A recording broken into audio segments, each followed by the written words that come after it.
Hello everybody, I am not your average Joe. This is my wife Rebecca, and we're here today to respond to your reviews on my fan story, Saiyan Tail, a crossover between the ever-popular series Dragon Ball Z and the rivalry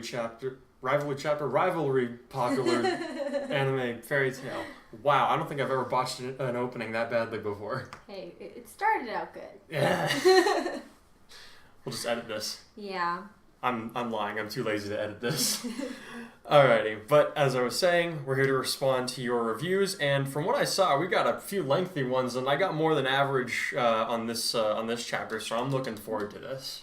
Alright, cool. Are you going to do a quick little overview, or do you want me to go right into it? Let's do a quick overview. So this is chapter 19 of Saiyan Tail. Goran and the rest of Fairy Tail, they're escorting Eclair, this amnesiac girl who came into their guild. She has this weird stone on her, trying to figure out what it is. Goes into this forest where it's like only S-Class was supposed to go there, so it's like, alright, we gotta go help her out or else she's gonna die. She die. So, turns out they're looking for a guy named Callard. They find his house, he's dead. Turns out he was her father, so they kind of go back to Fairy Tail to lick their wounds and at the same time try and figure out how to destroy this Phoenix stone that Eclair is wearing, because apparently that was her father's final project before he died. And then it all goes to hell when another Saiyan shows up and blows the crap out of their guild hall, along with these 4 assassins that are part of this Carbuncle guild. And the chapter ends when 2 Super Saiyans are about ready to go at it with each other. So yeah, there was quite a few things that happened in this chapter. Yeah. But let's get into it. All right, cool. What do people say? rhatch89 says... Awesome update. Okay, fine. What am I here for? He says the same thing every time. Smiley face. Oh, okay. Thanks for the smiley face, man. All right.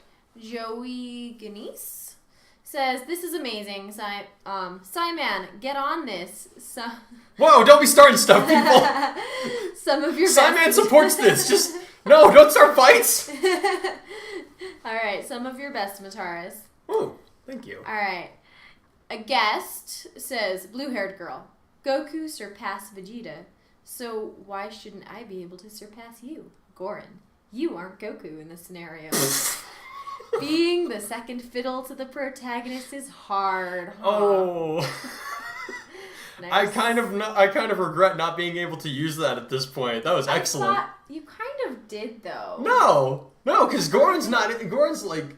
I mean, I've released the next chapter at this point, so we know. So if you've read the chapter 20, you know that Goran's not really interested in the rivalry that Azra keeps trying to create. Yeah, but between them. there's a line he says at some point where he's like, "What makes you think you're Goku in this situation?" He didn't. He didn't? No, I never wrote that. I'm crazy. I remember you reading me something like that. I might have edited it. I might have written something in like that initially, or might have edited it out, but I don't ever recall writing that in or putting that in the story.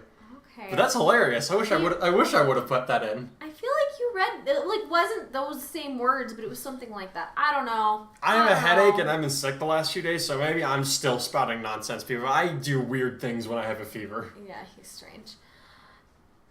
Yeah. I'm not even gonna go there. This will make for funny story time the next time I play a video game. All right, Joe Clone.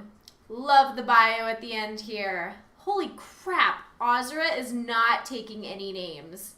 I know Urza will survive, but geez, that was brutal. Knew Kaidan was Goran.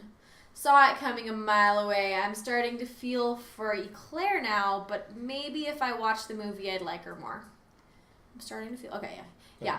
Goran, to me, is starting to feel right at home now, even though he's been established here for a while now. And then in parentheses... Can't believe it's been a whole year! Exclamation point. Yeah, that's...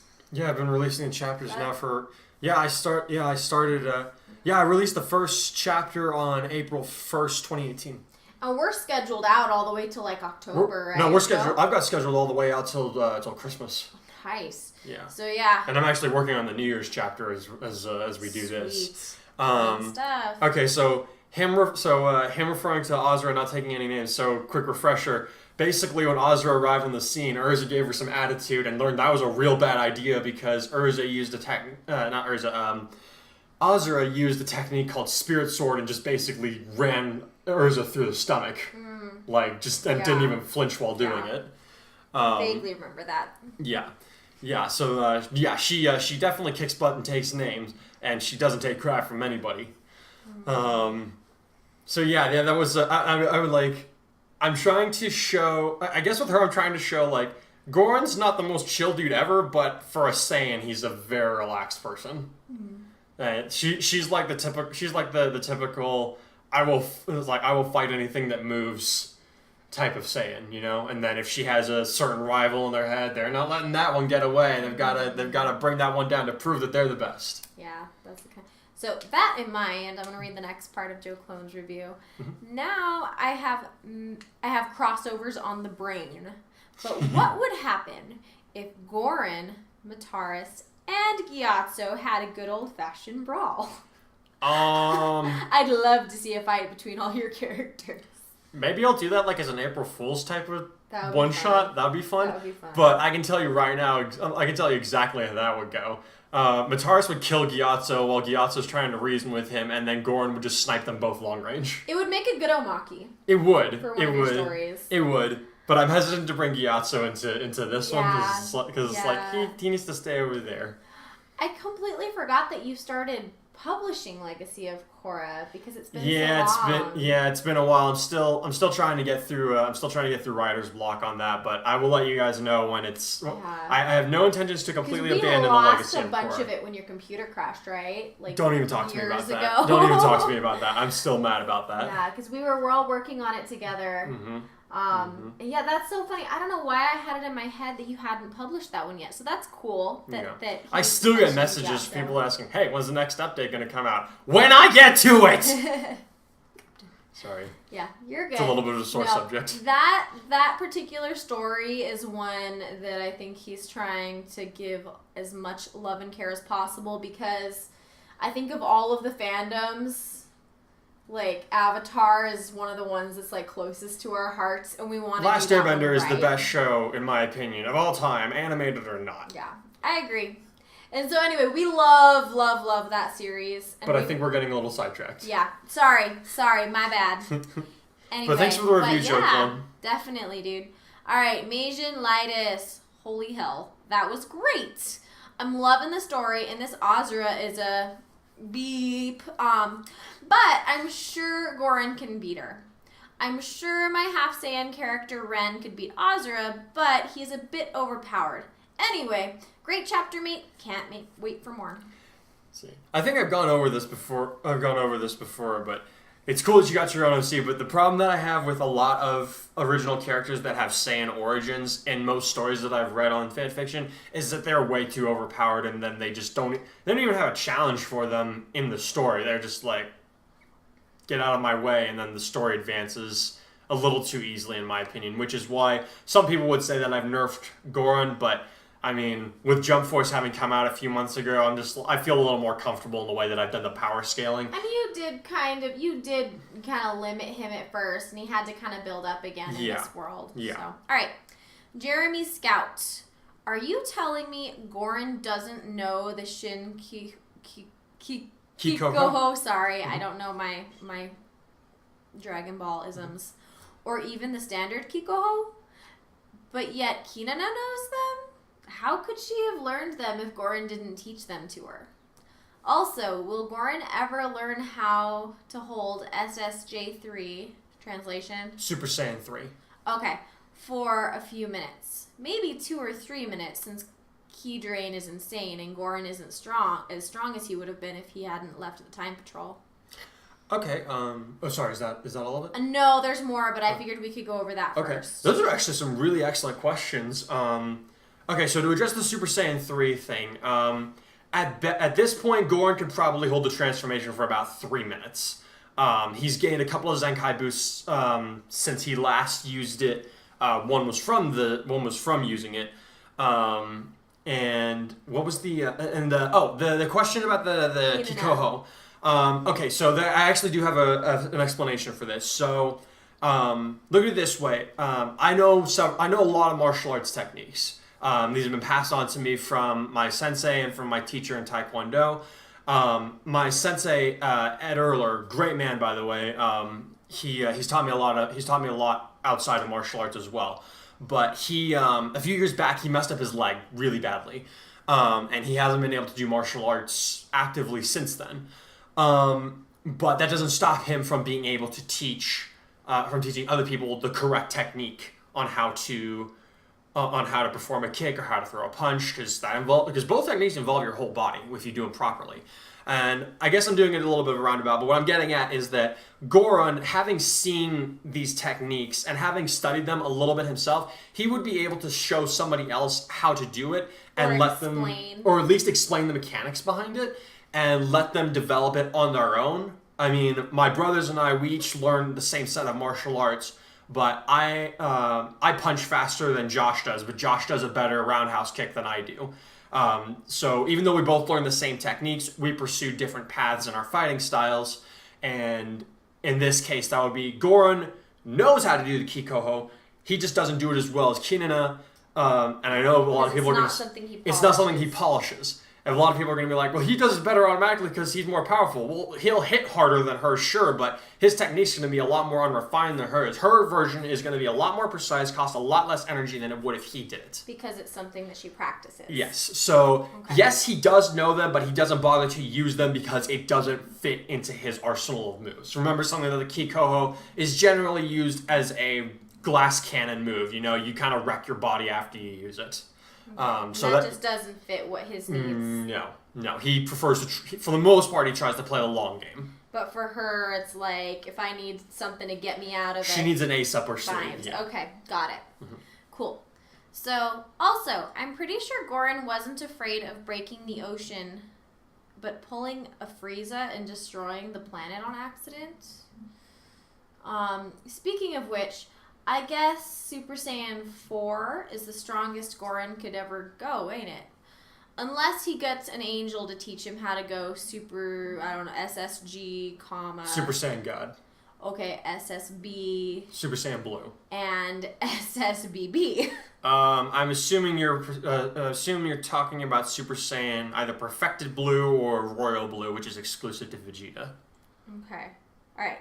So okay. You address that. Okay, so I don't have any plans on including any angels in this story, so sorry to disappoint you if you're looking for Super Saiyan God form that way or whatever, but I have mentioned before, Goron is aiming to reach Super Saiyan 4. We will see that eventually. I'm not telling you when, but it is something that will happen in the long haul. That it will work, but it's not quite explained yet. So if you want a hint as to how he's going to achieve Super Saiyan 4, I suggest looking back at some of the earlier episodes of Fairy Tail and seeing if you guys can figure out how he's going to do it. Because normally, under the normal rules, unless you're Goku because you've got plot armor and you can turn Super Saiyan 4 whenever you want, the only way you're able to achieve Super Saiyan 4 is under a full moon, which emits enough blood waves for the Saiyan to transform into the ape, then the golden ape, and then the Super Saiyan 4 transformation. So even at his peak, Goron would only be able to transform into Super Saiyan 4 during a full moon. That's a very limited window of time for him. So if he wants to be able to use it more than that, he's going to have to get real creative. And I'm interested to see if anybody figures out how I'm going to do that before I actually put it out. I thought I knew, and then I figured it out as you were explaining it. Okay. All right. One more thing I never got was why Goron's weak spot is his tail. I understand they're sensitive on Saiyans, but Nappa and Vegeta, and even Goku, when his tail regrew after fighting Grandpa Gohan, all trained their tails so as to feel no pain from them being hit or pulled or grabbed or squeezed. And seeing as how he chose to keep his tail, they wouldn't have had him train his tail. They would have had him train his tail so it could not be taken advantage of in the middle of a fight. I don't know though, but that part never made sense. Okay, so admittedly this one was a little bit of an oversight on my part. I just kind of went into the story assuming that, not assuming, but kind of, well, yeah, I guess assuming for lack of a better word, that Saiyan's tails always remain a weak point. And I think to a degree they do, especially if it's like if you hit someone in the temple, no matter how hard your skull is, you hit somebody in the temple the right way, they're gonna die from an aneurysm. So, like, you can train your head to be harder and everything. You can do microfractures or whatever the heck you want to do to condition your bone. But there's always that one part that is weaker than the rest of it. And I haven't actually said that. I don't think I've actually said that someone grabbing his tail would instantly drain his power at this point in his life. But the time that Jura hit him was basically it was at the base of his spine where the tail connects to the body, and I mean anything hit. I mean if a rock hits you in your spine, that's gonna hurt a lot, regardless of it's, and especially more so if it's outside your body, you know. Yeah, but I mean, and this might be kind of thin, but I'll throw it out there is that Goku, Vegeta, they haven't had their tails literally for decades. So it might be something that even they might overlook. I mean, they're all about training that ki control, raising your power levels, getting strong as possible, and all that, and training your body. You don't use Saiyans don't use their tails to fight. The only case they use it in is to transform into a grade 8, and that transformation has become so obsolete at this point, unless you turn to a golden 8, that it might as well just not even matter to them. They're just like, oh yeah, keep your tail around your waist so it doesn't get in the way while you're fighting. At least that's kind of how I look at that. I don't know if you'll agree with that. Correct me if you're wrong, but up until recently in this world, Goran had his tail totally hidden from everybody. Yeah, he had it. He had it totally hidden. The members of Fairy Tail know about it, but he still keeps it under the belt. So I mean, if it's something that he hides, it's likely that he doesn't have a lot of chance to train it. And so whether that's an oversight on Goran's part or it's just something where he's cutting his losses and he'd rather just keep it hidden, then I don't know. That's a really good point. Okay, yeah. No, that's an excellent set of questions you brought up, though. Thank you. Great. All right. Anyway, I will be all around great chapter as usual. Can't wait for the next one to come out. Well, thank you. All right. Well, next one's already come out by the time I've recorded this. So. All right, Simon. Okay, so real quick, Simon sent me a message in private saying, "I'm sorry if this last review was a little harsh. I just wanted to express my opinion, but I also don't want to alienate you." Basically how it went. So I'm like, you're allowed to have your own opinion, but I will probably vehemently disagree with some of them. All right, so don't get mad at him, guys. And don't get mad at us for our response either. Yeah. Warning, obvious nitpicking and subtle ship pairing fanboy backlash alert. Warning. I like that. All right, all joking aside, all joking about some things, I'll talk about. He mentioned that some of his review got scrambled because he was trying to put it in on his phone. Gotcha. So some of it might be a little hard to decipher. And sorry I'm such an awkward reader. That's on me too. So let's see if we can accurately interpret what he's trying to tell us. Where to begin with this? I don't have much to say. He always says that. I don't have much to say about this chapter besides Lies! You always leave the longest reviews, dude. Beside a few parts. But, of course, I'll go in like I usually do. Romeo liking Wendy, huh? I'll be honest, I'm more into Wendy and Sharia pick my despite the latter being into Leon. I mean, come on. During Wendy's time with Lamia Scale after Fairy Tail disbanded, they lived in the same apartment for goodness sake, and they were far too close with each other just to be friends. But that's just my opinion. I can get around Romeo and Wendy in a way. It most likely won't happen because of Carla, but Is that a paragraph? Yeah, that's a paragraph. Okay, I'm tempted to skip off on this one, but I won't. Because I have an issue. Okay, so I have an issue with everybody just shipping everybody with everybody. Mm. You know, it's like we covered this in a video last week about Groovy and why it doesn't work. We're both like, Gray doesn't need to be shipped with anybody. He would do just fine on his own. And to address the roommates thing, it's like my mom and her roommate ended up being best friends, and it was a purely platonic relationship. Yeah, I think like, culturally, in the English language, we only have one word for love, which kind of sucks because in most other languages, there's lots of different words for different kinds of love. Mm-hmm. And so, let's be real. You can love your friends, like, a lot.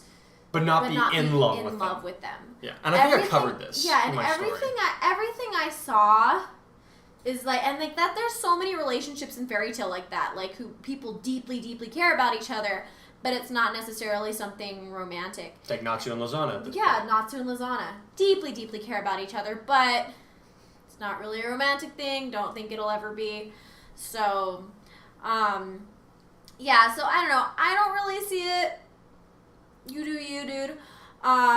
But this was just the Wendy and Romeo thing. Not necessarily something we should, but something I thought would be kind of, I don't know. I thought it'd be kind of like.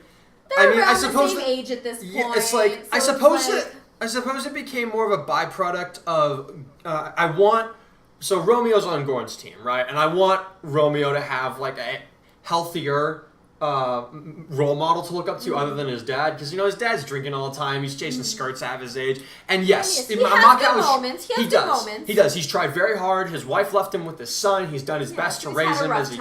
Yeah, he's had a really rough time. So for all his faults, at least you can commend Macau for trying to raise his son and carrying Fairy Tail through the 7 years that they were basically abandoned on accident.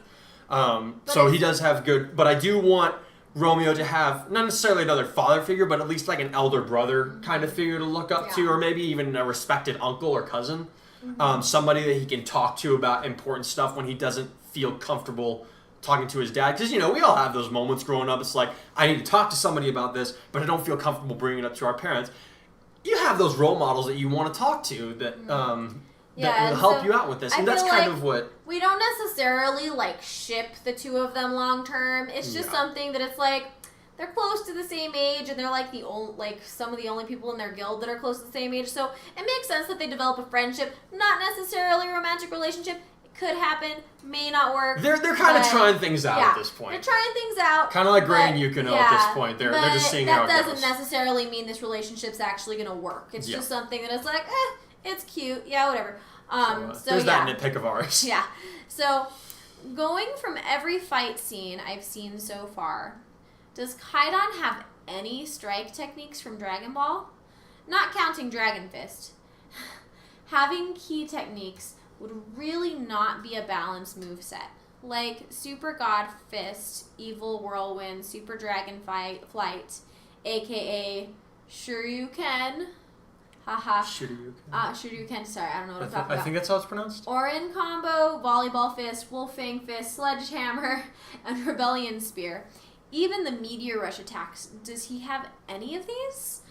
I'm concerned here. If Lucino and her awareness and her awesome sass. I think there he meant to say, I loved the return of Lucino and her awesome sass. He sent me something about that in a private message. Okay. The entire thing with her arguing with Kaidan while they were fighting, I lost my spot, for their lives was funny. The realization that Lucino was a fusion that acknowledged her limits for the kid was just priceless. Sold when he just casually smacked the monster into the ground. But... Do you mind if we pause real quick there? Because there's a lot to go through. This is one paragraph. Oh my goodness. Oh boy. You make it hard to break your stuff down into bite-sized chunks, man. He did it on his phone. He tried his best. This is true. Okay, so for the strike techniques, yeah, of course he knows some of them, but I mean, every time I use one martial arts technique or another, I don't shout it out loud.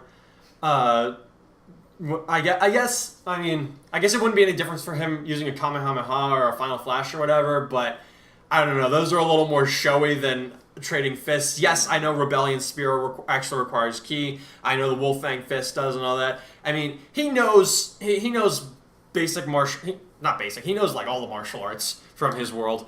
And, I mean, I don't know. I just never really gave it too much thought toward the need to include... He used an Orin combo here because I can just as effectively say he kicked, and then body slammed them. Alright. Yeah, I think he's probably just kind of hoping for a little more of the Dragon Ball lingo in the narrative. Okay, fair enough.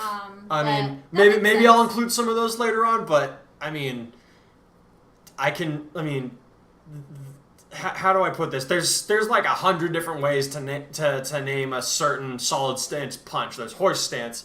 There's there's eagle stance, there's snake stance, there's all the different stances, but basically at the end of the day, a punch is a punch, and I don't think he needs to give it a specific And I think your goal also is to make this readable not only to people who are really delving into the fandoms, but somebody who comes across it, maybe they're not super familiar with either fandom and they just want to read a good story. It's easier to look up imagery for one of these ki blast techniques than it is for one of the strike ones, I think. And I think that plays that's why into you're using those yeah, terms. I'm trying to put these images in your heads, you know? Yeah, but what I'm saying is I feel like you're trying to make it readable for somebody like me who doesn't know all the lingo. So you may say like Orin combo, volleyball fist, wolf fang fist, and she has no idea what those are. I would read it and I'd be like, what the heck is this weirdo talking about? No offense, no offense. I know this is a great fandom, it's really cool, I just haven't totally delved into it.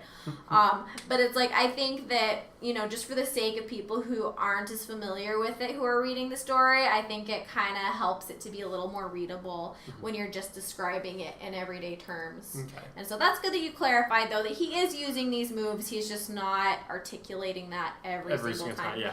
On to Lucino's reappearance. I thought about just having Lucy and Yukino fight separately, but I'm like, nah, Lucino's fun to write. She's so, like you said, she's sassy. She's so sassy. She's so much fun to have around. She bounces off of Natsu's energy so well. And in this chapter, we see her finally get a chance to interact with Kaidan on a little more of a casual level. And Kaidan's like, this fusion's a little weird. I've never seen anything like this before. And she makes the point, well, we're not from your world and we're not made out of meatheads like you and Natsu. So that was fun. I had a lot of fun with that, and I'm glad you enjoyed it. All right, so...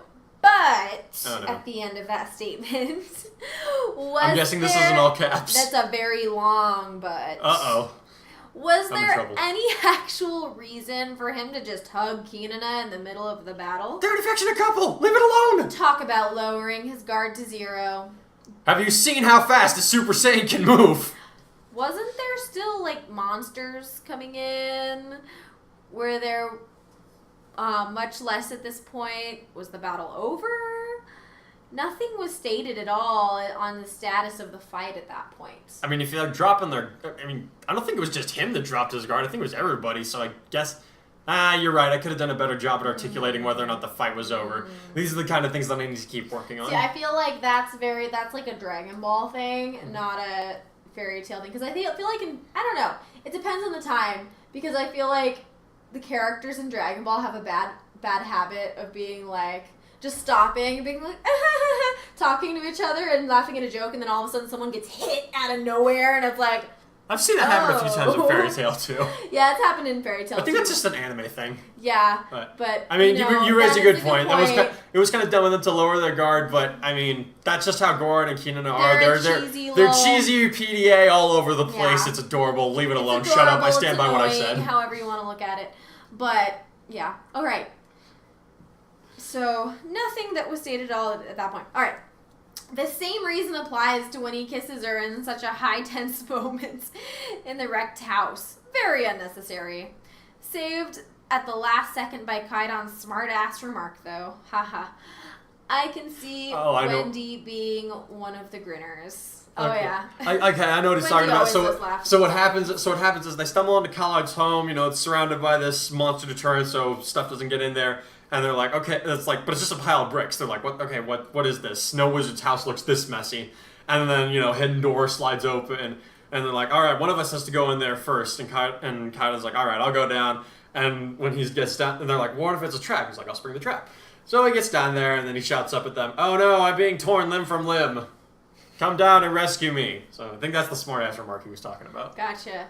So, I mean, again, though, have you ever met one of those annoyingly affectionate couples who are like super fresh, super new, and loving it because they're newly official? How long did it take for us to grow out of that phase? No, see, we are a little different, but we'll go into that later. See, it was different though because the PDA didn't start for a long time because I'm a little Church of Christ kid and I wouldn't even let you hold my hand. So you're so mean. Yeah, and then you would get all hurt. Anyway, that's beside the point. But it happens. It doesn't mean that it's a smart thing to do. Goran doesn't have to be smart all the time. He's got his flaws. Yep. Yeah, remember that at least nobody's accused Goran of being a Gary Stu. Yeah, he's not perfect. I have these flaws in here on purpose. Sometimes he's really dense. Sometimes he opens his mouth and says things when it's like, really, dude? But that's like, we're trying to make him more of a realistic person, I feel like. Like, you know, much as a realistic Super Saiyan can be. Well, yeah, but every personality has its strengths and its flaws. And so, Goran's not perfect. He can be a dummy for the girl he likes and loves. So, anyway. All right, and I like Wendy being one of the grinners. She always grins at the good jokes. All right. Another Eclair exposition scene. Cut and stated like, oh, it's just this and that for people who most likely haven't seen this movie. I was actually on the edge of my seat wanting to hear the wise old man Troop speak the prophecy that must be fulfilled before a certain doomsday destroys the world part of the story. How boring. Okay, so I was you said something similar during the last chapter in regards to Eclair, and I think I kind of hit on why. There's two reasons why I've written her parts this way. First off, it's because the way the movie goes, you know, the stuff that happens in the movie is kind of cut this happens. Yeah. There's a little bit of that. It's very that's part choppy. of it. However, the other part of it that I think the reason that her parts aren't fully integrated into this story is because we're looking at things, at least at this part, from Kaidan's point of view. You know, he's not so close to Eclair. Lucy becomes very close to Eclair. And if I was writing from the point of Lucy, I would absolutely put more emphasis and go into all the little details, all the emotions that are happening for this. Goran's not... He's vested in the mission. He's curious about her. He wants to know why her energy seems so strangely familiar to him. He's doing this more out of an idle curiosity than a selfless wanting to help this girl. So, and writing from his perspective, I don't think for the narrative it is as important that I do as much exposition on Eclair's character. Now, if you're still nitpicking about this, give it 2 chapters. We'll get to plenty of Eclair exposition between Kaidan and Eclair. They'll get a little closer. They'll be put in a situation where it requires a little more. Yeah. Allow me to play devil's advocate really quick. Okay.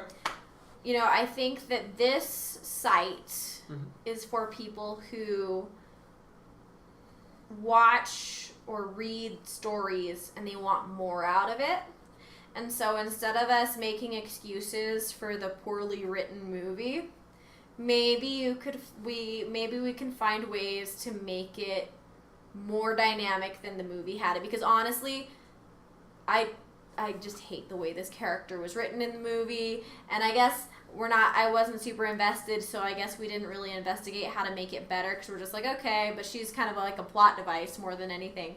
But it is interesting that he wants to know more, and so maybe consider trying to make it more dynamic and interesting than it was originally told. Okay. So I can't change it at this point, but I'll keep it in mind for the future.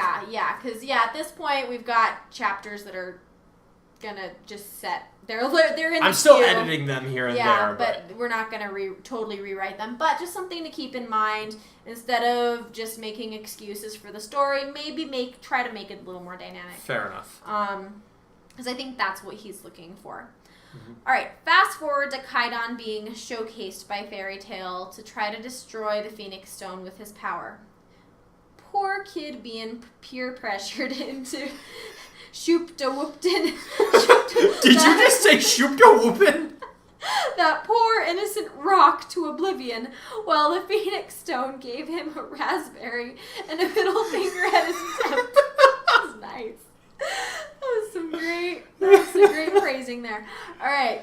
Followed by Urza pointing out the lack of Super Saiyan 3 power, which I visualized in chibi cartoon style arguing. Best scene in the chapter. Oh my gosh. Okay, is that a pause point? Mm-hmm. Okay. I never imagined it in chibi style. I've never imagined writing any of this in chibi style. But that's hilarious. I love it. Again, shoop-da-whoopin', where did that come from? I love it. I don't know what it is, but I love it. Also, yes, the Phoenix Stone basically did give him a raspberry and a middle. It gave him both middle fingers. Yeah. Middle fingers for days. It's like when, oh, my brain is gone. When Gimli tries to use the axe to destroy the ring, and it's like, yeah, that's what I thought of when I was writing this scene. Well, that didn't work, bro. Need a new axe. He got axed. All right, are you ready? I'm sensing that this is gonna be a criticism part. ... Right after saying best scene in this chapter. Okay, right before literature disaster. How dare you? Oh my dear lord. Freaking Ozra slowly face palms and rubs forehead. I hate her. I really hate her. So did I when I created her. She's not a time patroller. She's not at all whatsoever. Her behavior and actions are beyond inexcusable. Going this far to get even with the kid and then try to bring him back to Kantan City from what the preview said? She's extremely contradictory. I just can't with this beep. Lord Beerus, please show up and Hakai her. Hakai her. I don't know if she really is Bulla's granddaughter and Kaidan's cousin, like I guessed. She's the worst addition to this story. I hope this movie arc is the only time we will ever see her in the entire course of this story. That was intense. Is that a pausing point? Kind of. I'm really sorry, but Ozra broke me. She broke me much more than how broke the future Kirito kid in Fire Sword made me. I'm gonna go lay down. Despite how I feel about this chapter, I'm still looking forward to where this goes. Keep up the good work, man. I need some ice. Wow. Well, honestly, that was kind of the reaction you were supposed to have towards Ozra, so I guess I did my job right. Yeah, you're not supposed to like this character. No, the way you feel about Ozra, that's how people are going to feel about Mataris when I release the original, like the actual book. Ooh, man. She's basically female Mataris. She's a jerk face. You're supposed to hate her and be like, what the heck are you doing here? You're supposed to ask the author, why did you think this character was a good idea? Yeah, you have to tolerate her because you like the other characters and you want to see how they're doing. Now, in my defense, Gajil, that's all I'm going to say. And don't worry, dude. There's this wonderful thing called character development. Which I seem to be pretty good at, and yet everybody seems to forget that. So just because a character starts out a certain way, doesn't mean they will forever and always be that way, so it's okay. Again, Gajil. It's okay. Breathe. You're okay. Go ice it and read the next chapter. Take a chill pill, man. You're okay. Let's see. I feel like there's something in that. I feel like there's something that I missed in there. Oh yeah, her not being time patroller. Dude, how many times have we gone over this? She's a time patroller. They're not all good people, even though they fight for the good guys. There. Yeah. There's we've discussed that to death. So anti-heroes. Moving on. Yeah. All right. I mean, honestly, after that, the only thing is, Simon letting us know that his review got a little jumbled. It's okay, dude. And then a guest says, "Continue, please." Smiley face. Well, like we've mentioned before, the new chapter is already out, so if you're seeing this video and you haven't read the chapter, go read it. Yep. And like I mentioned even earlier in this video, I have these chapters lined up until Christmas, dude. Mm-hmm. This story is not going anywhere anytime soon. I think this thing's going to be like 50-something chapters by the time I'm done with it. Yep. So, right, cool. Yeah, don't worry, this story's not going anywhere anytime soon. Are we going to the next chapter, or are we calling it?